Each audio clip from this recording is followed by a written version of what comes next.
Okay, we are live. Greetings and salutations. Welcome back to The Jolt, my YouTube channel that is also related to my personal blog, thejolt.net. My name is Jeff, and this evening, Thursday evening, I want to talk about the latest video. Well, there's so many right now on Mystery Wire, but there was a fantastic video that was released the other day on Mystery Wire, and the title of it was The Summoners. And if you haven't seen it, go see it on Mystery Wire. It's pretty cool. What it is, it's a group of gentlemen, three guys that have come together because they initiate human contact using CE5 protocols. And yes, I'm still using the term CE5 because it just kind of fits. I mean, if you got a thing with Dr. Greer and he gives you the willies and you don't want to say it, then don't say it. Human initiated contact, right? Was that HIC? Hiccup. But anyway, it was phenomenal. And that the footage is amazing. The testimony, though, is just so cool. And it's so adogmatic. I mean, it's not, it kind of goes not against the mainstream of what we've seen already, or heard. But the cool thing is that the two gentlemen in there, they believe that they're different things. One believes in that they're, some sort of craft being operated by some sort of being, whether they're, extraterrestrial, ultra-terrestrial, interdimensional. But one of the other gentlemen really feels that they are more like their own species, an actual living organism. And so what I want to do is I want to share with you, bear with me here. I'm going to see if I can do this. I'm using StreamYard, but I want to share a screen that I have. Blah, blah, blah. Okay. Chrome tab. There it is. Boom. Check this out. I'm going to blow it up. I'm going to hit play first. And just look at that. It's an orb that's releasing other orbs.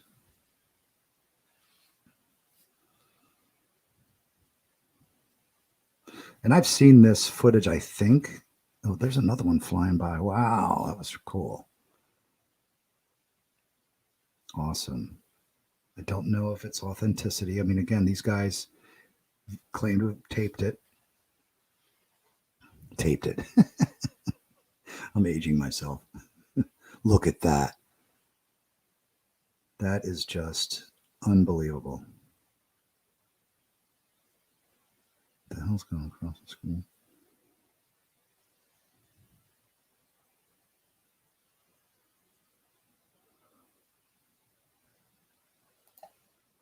Let's get up here a little bit. Anyway, you basically saw the gist of it. Go check out Mystery Wire. It's really just amazing, and it almost does give you the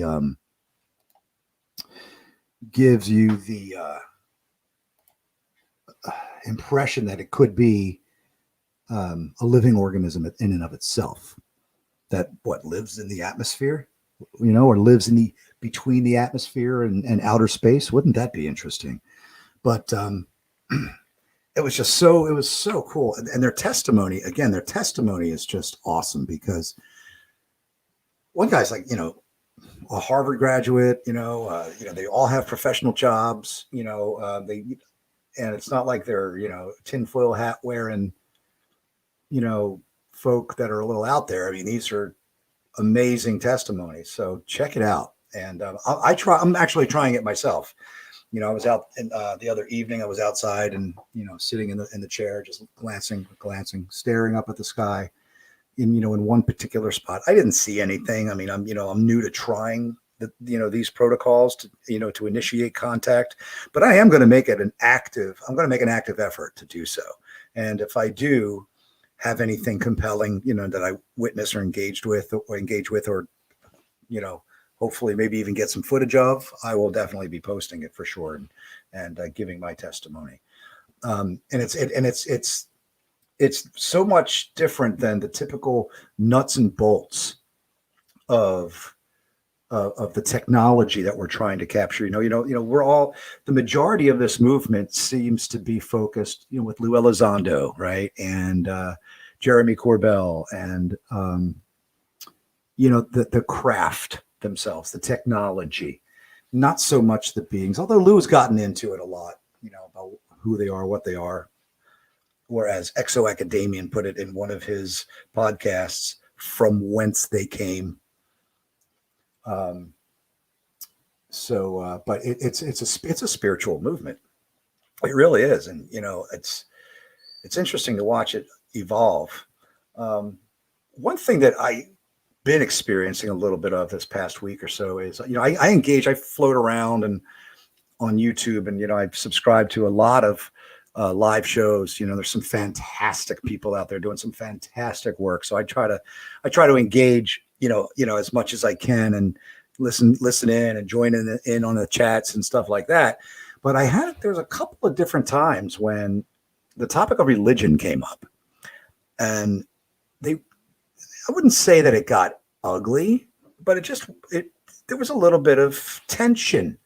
One gentleman, was a Christian, but also a believer, and the other gentleman in the discussion was not a Christian, and really kind of discounted the other person's beliefs. And yeah, I don't agree with that, because I think that I know, I mean, now me personally, all right, I'm 51, and I've been all around the world when it comes to, well, not physically, but when it comes to my own spiritual path. I mean, I've been everything from a Christian to an atheist to an agnostic, back to a Christian to a Taoist, to, with a drop of Buddhism. I mean, you name it, I've probably, at least looked into it and read about it. I don't pigeon my whole self into one dogmatic genre of religion. I consider myself to be a spiritual person for sure. And I take tidbits of every faith that I find valuable and that reflects me and my beliefs. But the cool thing about Christianity is, and forget about, I just want to I wanted to say this in the show and I didn't, but with Christianity, it boils, you got to remove the dogma, the man-made dogma from it. Okay. You really have to, and get to the core. And this is the part of Christianity that I take away. Okay. And that I cherish. And that is the gospel of Christ and what Jesus taught. And I'm not trying to preach or anything like that. I just want to get this point across, because what did he do is he consolidated the 10 commandments into 2. And I think that those 2 commandments are the key to Christianity. And I want to extrapolate on it a little bit this evening, and maybe even worldwide through, around all religions. And check this out. The 2 commandments, right? Love God with all of your mind, body, and soul, right? And heart, something like that. Love God with all of your mind, body, heart and soul and strength. And then love your neighbor, or love each other like yourself. A lot of people have heard that. Okay. It's not, it's been around for a while, obviously. But to me, let's break them down a little bit. Like the first one, love God with all of your mind, body, heart, and soul and strength. So, well, first thing you need to do is define God. Okay. God may not be that personified father figure living up in the clouds playing a chess game with humanity. There's a lot of personification there in the scriptures. And, God can be the Force. I'm a big Star Wars fan. I saw it when it first came out in 1977, or was it 78? I forget. But a huge Star Wars fan. And I've always valued and cherished the Jedi belief system in the Force. Do you know why? Because it aligns with quantum physics, right? Energy, all matter in the universe is made up of the same thing, including me and you. And this camera that I'm looking into, and the trees outside, and the planets, and the stars, and the galaxies, and the car I drive, they're all made of the same thing, which is, what we think is vibrating strands of pure energy, which makes up all matter and all the elements on the periodic chart. So there's the Force, or you can believe in it as a universal consciousness. That's a big movement, right? And there's so much that we can talk about regarding that topic alone. But, but if you define that for yourself and understand that God is just another term, right, for that intelligence, if you will, if you want to, is it intelligent? Is there a universal intelligence, a universal consciousness, a universal force, God? I know a lot of people that meditate and tap into what they think is, and the grand intelligence, or whatever you want to call it. But again, love that with all of your mind, body, heart, and soul. Love that. Cherish it. So when I go outside and I hear the wind blow through the trees, and I look at the leaves and the branches, and I hear the birds and the symbiotic relationship that the birds and the squirrels and the bugs have with the tree. And, that's the power of God. That's the power of the force. That's the power of this universal constant of energy that cannot be created nor destroyed, only transformed from one form to another. Correct? And love that, embrace that. That's what we all need to do, as a collective. In addition to that, now let's look at the next commandment: love your neighbor like yourself, or in other translations, love each other like you love yourself. All right, well, sometimes I hate myself because I do stupid shit all the time. Not all the time, I'm kidding, but no, but let's define that. What does it mean to love thyself? How much do we really love ourselves? You ready for this? I'm going to give you an analogy. You got a boiling pot of water on the stove, and you accidentally touch it. Before that pain can even completely register to your brain, you subconsciously, instantaneously pull your hand back off that pot, because you have so much subconscious, natural, unconditional love for yourself that's instinctual protection. Just pull it away. Take that level of love and apply it to your neighbor. It's damn near impossible, isn't it? Or apply it to everyone. It's almost impossible. That's the path of a Christian, a true Christian. And to me, that's the biggest takeaway from the New Testament. That's it. I don't need any of the other stuff. To me, that is the most beautiful aspect. And you can apply it to every religion, because I think a lot of religions say the same thing, just in different ways. So I want to get that across, because I think, moving forward, we need to not bash each other and be at odds with each other within the UFO community and UAP community. We need to come together. We need to be unified, especially if we are going to be the ones to bring forth full disclosure. Correct? Anyway, that's about all I have to say for this evening. Been trying to work on stuff, but real life is getting in the way a lot. Work and kids and all the other stuff that screws up your life. No, I'm just kidding. No, but yeah, I've just been very busy. It's been a very busy couple of weeks for me personally.